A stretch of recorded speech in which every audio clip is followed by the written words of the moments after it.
మీ business ఏదైనా మీ ఊర్లో promotion చేయాలంటే అది సుమన్ టీవీతోనే సాధ్యం. ఇప్పుడే సంప్రదించండి. మన ఎంపీ గారు మనతో ఉన్నారండి. అమ్మ నమస్తే.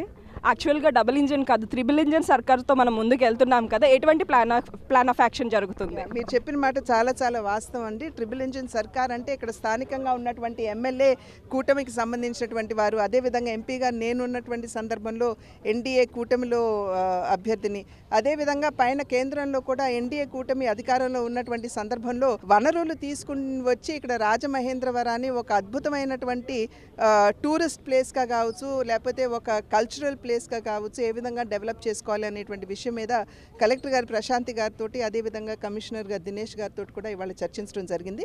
ప్రిలిమినరీగా ఏమిటంటే 2027వ సంవత్సరం ఏదైతే గోదావరి పుష్కరాలు రాబోతున్నాయో దాన్ని ఫోకల్ పాయింట్ చేసుకుంటూ కేవలం పుష్కరాల వరకు పరిమితం అవడం మాత్రమే కాకుండా ఒక పర్మనెంట్ ఇన్ఫ్రాస్ట్రక్చర్ క్రియేషన్ ఎలా చేయగలం ఇక్కడ అనేటువంటి అంశం మీద, ఎందుకంటే ఇది ఆధ్యాత్మిక కేంద్రం కూడా కాబట్టి భక్తులు కేవలం పుష్కరాలకి పరిమితం కాకుండా సమయానుకూలంగా వాళ్ళు వస్తూ ఉంటారు. ఫర్ ఎగ్జాంపుల్ మహాశివరాత్రికి వస్తూ ఉంటారు ఇక్కడ స్నానాలు చేయాలని.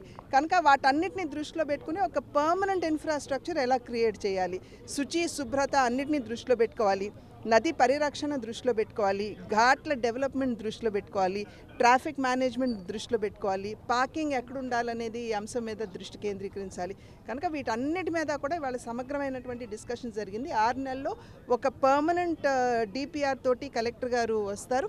ఆ తర్వాత మేమందరం మళ్ళీ కూర్చొని డిస్కస్ చేసి వనరులు ఎక్కడి నుండి తీసుకురావాలి అని చెప్పి ఆలోచించి ఆ రకంగా రాజమహేంద్రవరం డెవలప్మెంట్కి మా వంతు కృషి మేము చేస్తాం. ఒక్క నిమిషం. యాక్చువల్‌గా లాస్ట్ టైం పుష్కరాలకి చాలా ఇబ్బంది జరిగింది కదా! అలా జరగకుండా ఇప్పుడు ఎటువంటి కార్యాచరణ చేస్తున్నారు? అందుకనే కదండి 2 సంవత్సరాల ముందు నుండి ప్లాన్ చేసుకోవటం. ఇక్కడ ఉన్నటువంటి ప్రజాప్రతినిధులుగా మా మీద బాధ్యత ఉంది. లాస్ట్ టైం ఏది జరిగిందో అది ఒక రకంగా మాకు పాఠాలు నేర్పాలి. కనుక ఆ తప్పిదాలు చేయకుండా ఏ రకంగా ముందుకు వెళ్ళాలనేటువంటి అంశం మీద దృష్టి కేంద్రీకరిస్తూ 2 సంవత్సరాల ముందు నుండే ఈ ప్రక్రియ మీద దృష్టి పెట్టడం జరిగింది. Thank you so much ma'am.